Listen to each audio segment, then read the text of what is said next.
Welcome to LewyT's Amusement Academy. I'm LewyT, and I will teach you how to make video games using Unity. Unity is a game-making program for PC that you will need to download from the internet. You may need your parents' permission to do this. Be prepared to back up and re-watch parts if you need to. Step 1. Open a web browser and go to unity.com. That's unity.com. They change the website all the time, but on the website you may find a place called Plans and Pricing. On my screen it's up at the top. I'm going to click Plans and Pricing. In the Plans and Pricing page, there is a free personal version with a Download Now button. When you click Download Now, you go to, it tries to detect if you are using a Windows PC or something else. It should take you to the right place, but if not, there is a link to go to Mac or Linux, and when you click Download for Windows, it may ask where to save the file, or it may just start the download. When the download completes, you can run the file. If you have an antivirus program, it may want to scan the new download first. You may need an adult to help you with this part. The next thing you need to do is install the program that you downloaded. What you're installing is actually Unity Hub. You have to agree to the terms of service and click Next and Install and so on. I'll skip some of this for your benefit. Eventually it gets to where you can click Finish. That means it is done, and if the box was checked, you will run Unity Hub. Now, Unity Hub is not actually the Unity editor. At some point, you will reach a screen like this in the Unity Hub where it says you need to sign in. You don't need to sign in if you've never signed in before. You need to create an account. So go ahead and click that, and it should take you to a page like this. You can use your email address, or if you have an Apple or Google or Facebook account, you can connect that way. It's just kind of a standard sign up where you have to fill out a small short form, and then they will send you an email to confirm that that's really you. After you've done that, you will sign in and use your email or however you chose. In my case, I use my email and password and sign in. And it says launching Unity Hub, so you may have to manually go back, or it may automatically send you back to the Unity Hub. And then you have to agree that you're using Unity Hub Personal, which is free.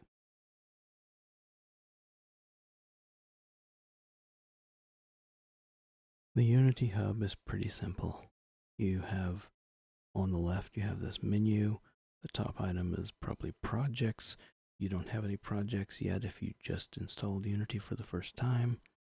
You have installs, which is the installs of the Unity editor, which you probably don't have anything here if it's the first time. Everything else we don't have to worry about right now. The first thing you need to do is install the editor. So go to the installs section, menu item, and click Install Editor. Now you want to get probably the latest recommended version. So whatever is at the top of this list, it'll say official releases.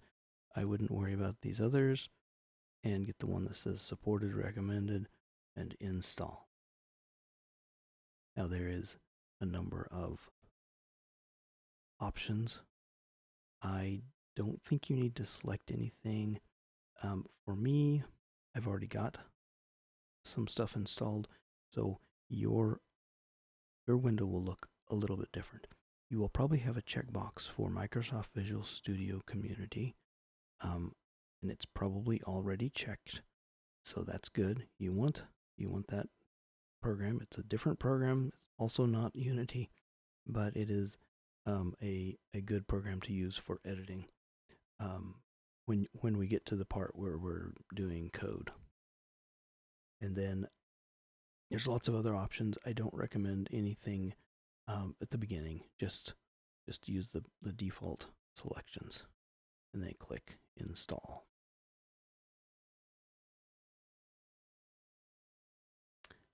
As you can see, it brings something up here. When you are installing something, you'll have some sort of a section up here maybe that it shows you what you're doing. And this is just showing the download progress. When it's done downloading, it will start installing. And this might be what it looks like when it finishes. So it shows the download completed and install completed. Now, there is a one point where you have a pop-up that you have to catch at the right moment. It's not a big deal if you miss it, but you might see install failed. So the download will be complete, but when it tries to install, it wants to ask your permission to install, to make changes to your computer, which is what installing software is. And that's fine. But what happens is if you got tired of waiting and you stepped away from the computer for a while, and that pop-up came up and you didn't click it, it will run out of time and then just say it failed.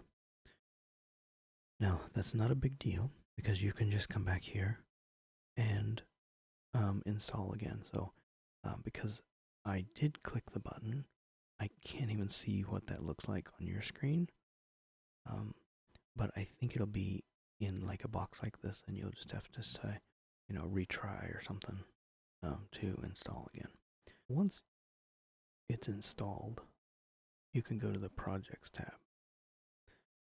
And this is where you can create a new project. So when you click Project, there's a lot of stuff going on the screen, but you don't have to worry about most of it. It's just a few things you need to click on. I recommend Universal 3D. You can play around with any of these others, but for the purposes of what I'm teaching, Universal 3D is the best choice. And then you need to fill out a project name. So this is like the name of your game.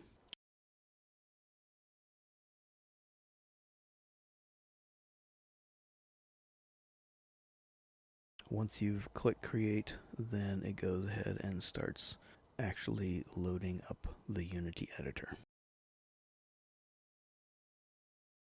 Okay, here we are. Finally, we're looking at the main Unity editor window. This is where all the action will happen. You've got a number of different sections of the screen.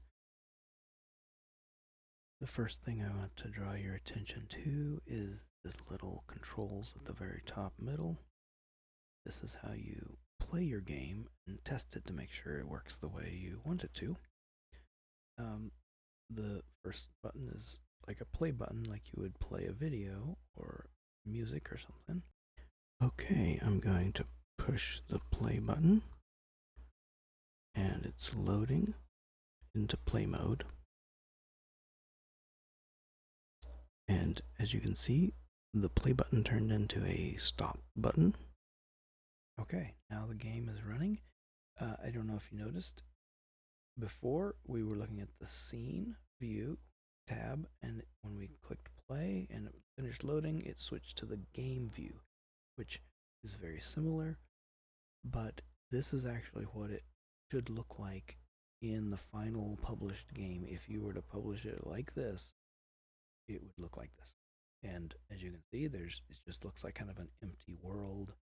I have a vague sense of the ground and the sky. There actually isn't anything. That's just the background image is all we're looking at. There's nothing you can do, so I'm going to go ahead and stop. But before I stop, I'm going to show you these other buttons. This button is like pause, looks like a pause button, and that's exactly what it does.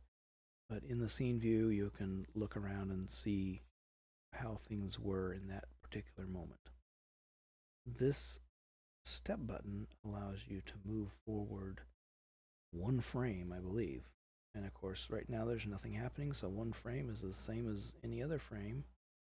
But if you wanted to see exactly what happens frame to frame, you can do that. I almost never use this button. In fact, I almost never use the pause button. I'm going to go ahead and click the stop button, and it'll go back to, in fact, it won't change much, but you will no longer be running. So now we're back to the play button. So the game is not running, but we can still design it. The next thing I want to show you is this, the scene view. We've already been looking at it. A reminder, we're not actually playing the game right now. We're just going to be in the edit mode, setting things up as they will be at the very beginning of when you hit play. So this scene view, like all of these panels, they can have more than one tab. And really, having more than one tab is really like having multiple panels, and one of them's in the front and the others are behind and you can't see them.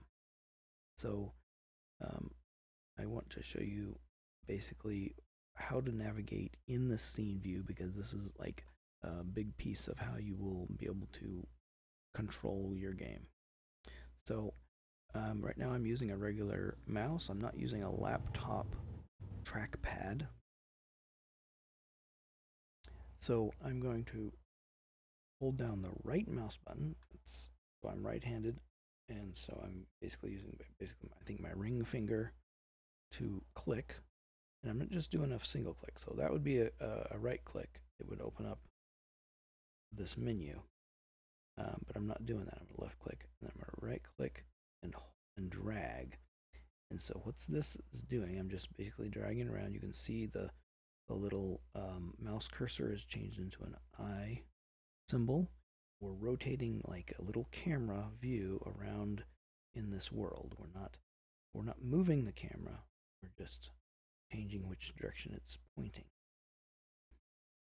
The middle mouse button is pan. It's called like pan and drag. So it's actually moving the camera sideways or up and down. So that's what the middle drag works. Now, normally I would start with the left mouse button, but the left mouse button doesn't do much. When you drag, it's just like drawing a rectangle. And as you can see, as that rectangle touches something, it selects that.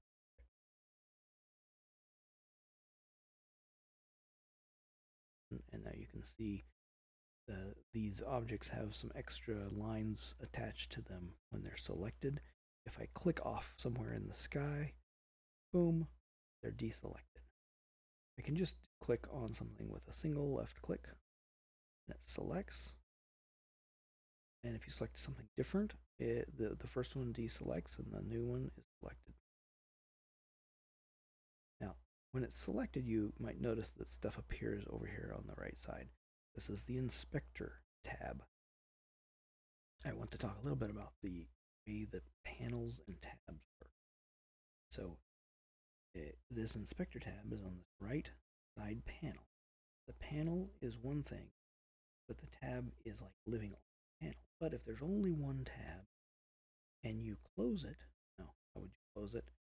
Close button, but I think if you right click, you can click close tab. Also, this little menu button over here has the same menu. You can click and click close tab.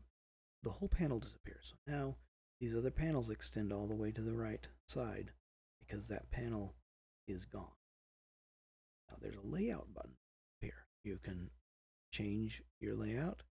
You want to go back to the way it was.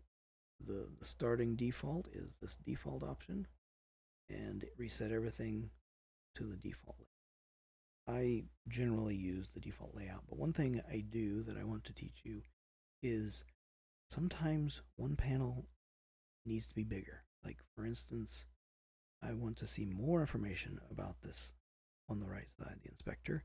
you put your mouse on the line in between two panels. You can click and left click and drag, and make one of them bigger and the other smaller. And the same thing works between other panels. You want this other one to go bigger or smaller?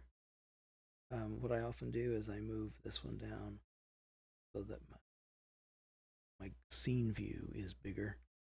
The inspector shows information about an object. It shows information about whichever object is selected.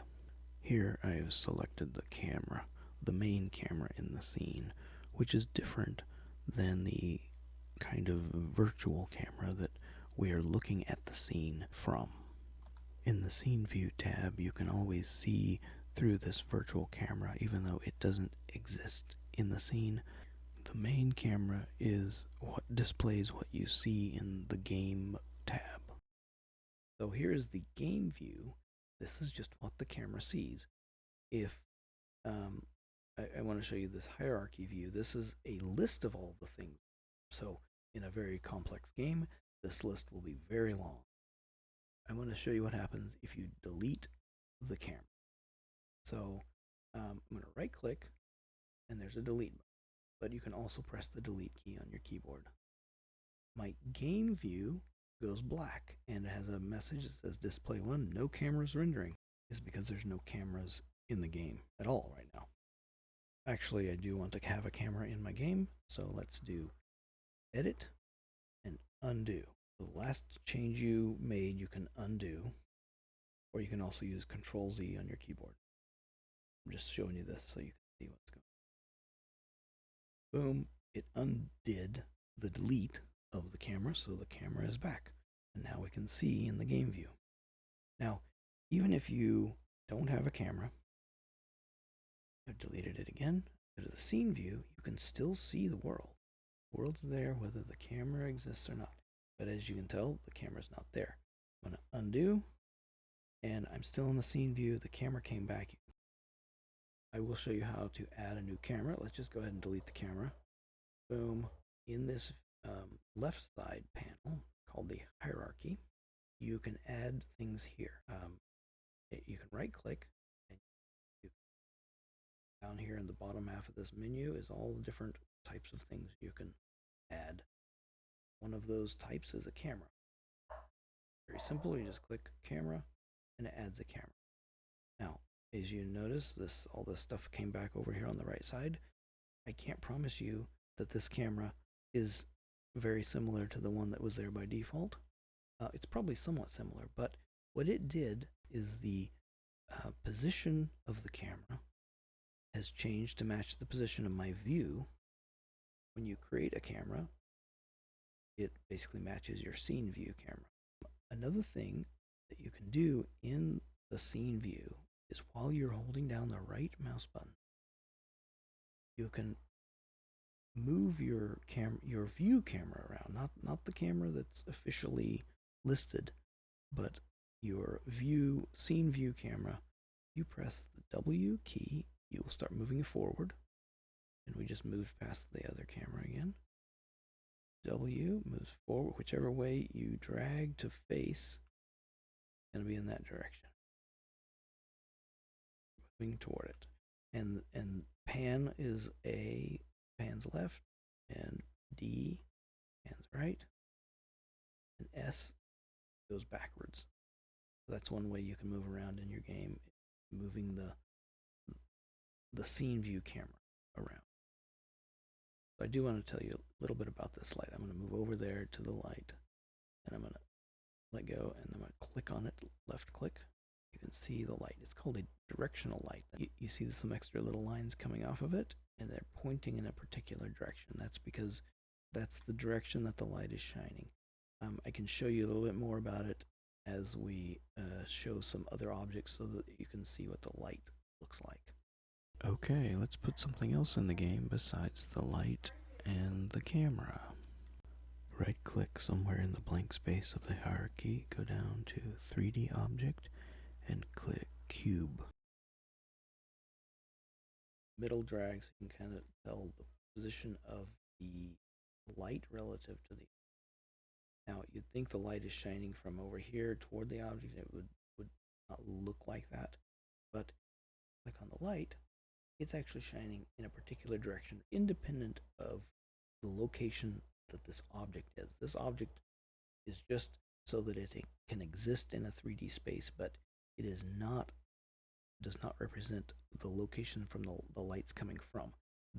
Those lines represent the direction of the light. So they're coming down at this angle, and so that's why the top of the cube is lit up, and then the right side of the cube is lit up more than the left side because of the angle of the light. So I'm going to make another cube. So make another 3D object, another cube, but you can select objects in the hierarchy and it selects them in the scene view. You can select a different object. You can shift select. So if you hold down the shift key on your keyboard and select a second object, it selects both of them. In fact, it selects everything in between also. So if you want to just select individual things that are not selecting everything in between, you can select one object and then hold down the control key and select a different object, and it'll select both of those objects. You can just keep adding objects to the list. And if you click on something that's already selected, it deselects. So I'm going to click on a blank space in the hierarchy and it deselects everything. Now if I select an object, you can see these colored arrows appear. There's a red, green, and blue arrow that point in different directions. It also corresponds to the gizmo in the corner. Depending on the direction, there is a red, green, and blue cone, and they also represent the different directions. They're labeled X, Y, and Z. In Unity, red is X, green is Y, and blue is Z. If you select an object, you can drag on those colored arrows to move in that direction or in the opposite direction. You can use these 3 arrows to move your object anywhere in the world. So you can move in any of those 3 primary directions. In addition to these colored arrows are these little colored squares. So for each arrow, there's a corresponding square at the bottom, or at the start of the arrow. And what these are for is to move in, instead of in one direction at a time, you can move in 2 directions. So an arrow is one direction, but a square moves in the other 2 directions relative to that arrow. The red arrow is X, then the red square moves in Y and Z only. So you're moving it on like a surface, a 2-dimensional surface, instead of just in one direction. So this allows you to precisely place, like, say, the height of an object, and then move it sideways, forwards, and backwards to get it exactly where you want it from that level. Now the next thing I want to show you is the scale tool. It's up in the toolbar next to rotate and move, and you've got this gizmo on your object. It's got the red and green and blue, but instead of arrows, it's these little cubes on the end of the lines. And the idea is that you can make your object bigger or smaller in those directions. The middle cube scales everything in all directions, so it just basically swells it up or shrinks it down. But if you pick on one of those colors, it will scale or stretch or squish in that direction only. So I'm making it bigger in the red X and the blue Z direction, and then a little bit in Y.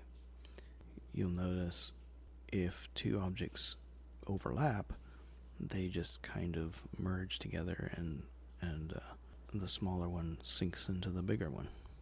Now what we've done here is we've created like a floor, a ground level for our cube to sit on. So it's 2 cubes, but the bigger one is no longer technically a cube. We'll just call it the floor for now.